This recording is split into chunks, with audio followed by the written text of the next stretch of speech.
અને હવે કરીશું બુલેટિનની શરૂઆત થશે હાલના સૌથી મોટા સમાચાર સાથે।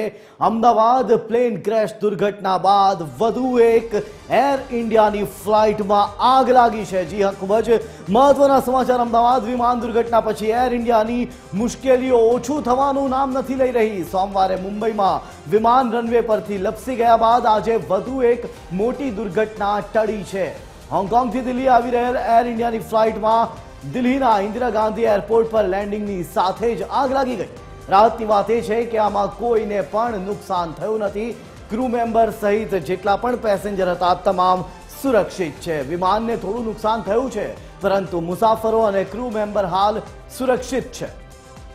આજ મામલે વધુ વિસ્તારથી વાત કરવા માટે આપણી સાથે જોડાઈ રહ્યા છે સંવાદદાતા ભાવેશ। સીધા જઈશું ભાવેશ પાસે। ભાવેશ, પહેલા અમદાવાદ, ત્યારબાદ એર ઇન્ડિયાની મુશ્કેલીઓ એક બાદ એક વધી રહી છે। પાછલા 2 થી 3 દિવસમાં જ એર ઇન્ડિયાના અલગ અલગ ફ્લાઇટ સાથે અલગ અલગ ઘટનાઓ ઘટી છે અને વધુ એક ઘટના હોંગકોંગથી દિલ્હી આવેલી ફ્લાઇટ કે જેમાં લાગી આગ। શું છે વધુ વિગતો ભાવેશ?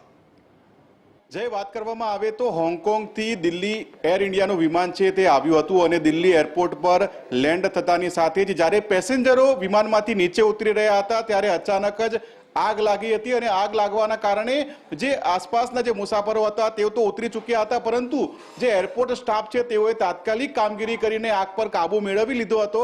પરંતુ સૌથી અગત્યની બાબત એ છે કે વિમાનમાં કયા કારણોસર આગ લાગી। AI315 આ જે વિમાન હતું તે હોંગકોંગથી દિલ્હી આવ્યું હતું અને આ તો ઠીક છે કે વિમાન એરપોર્ટ પર લેન્ડ થયું, મુસાફરો ઉતરી ગયા અને તે બાદ તેમાં આગ લાગી। જો તે હવામાં આગ લાગી હોય તો એક મોટી દુર્ઘટના સર્જાઈ શકી હોત। એટલે કે એર ઇન્ડિયાની જે મુશ્કેલીઓ છે તે દિવસે ને દિવસે વધી રહી છે। અમદાવાદમાં 12મી તારીખે જ્યારે વિમાનની અકસ્માતની જે દુર્ઘટના સર્જાઈ હતી તે બાદ એર ઇન્ડિયા દ્વારા તમામ જે વિમાન છે તેમાં ચકાસણી કરવામાં આવશે, યોગ્ય તપાસ બાદ જ તેને ઉડાનની પરમિશન આપવામાં આવશે તેવા અનેક દાવાઓ કરવામાં આવ્યા હતા। પરંતુ આ દાવાઓ એક બાદ એક ધીરે ધીરે પોકળ સાબિત થતા હોય તેવું જોવા મળી રહ્યું છે, કારણ કે એર ઇન્ડિયાની અનેક ફ્લાઇટો છેલ્લા ઘણા સમયથી રદ કરવી પડી છે અને વારંવાર મુસાફરોને મુશ્કેલીઓ પડી છે। ત્યારે એક મોટી દુર્ઘટના સર્જાતા આજે રહી ગઈ હોય તેવું આ ઘટના પરથી લાગી રહ્યું છે। જય, સમગ્ર માહિતી આપવા બદલ